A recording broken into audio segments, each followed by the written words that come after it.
and welcome to another episode of Kezzy Makes. This time I'm making a mesh shirt. This is going to be quite interesting. I've only ever made one shirt before, and I'm completely winging this. I don't have a pattern. I'm just making it up as I go along, which is often the way, but that's half the fun, right? We don't know how it's going to end up. So the first thing I'm going to do is take a vest top that I have already to borrow the shapes for where the armholes should be and generic width.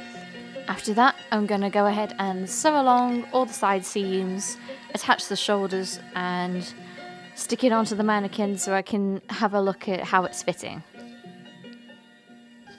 Now it's on the mannequin, we can see that it fits quite nicely. I'm going to open up the front part to make a V-neck and put on some leather panels, and I'm going to add on some interesting buckley designs. Unfortunately, I don't have a picture or a video of what it looks like on the person it's designed for, but I do have it flat, so you're going to have to deal with that, I'm afraid. Maybe one day I'll be able to put onto this with what it looks like on the person that I made it for, but currently I don't have that.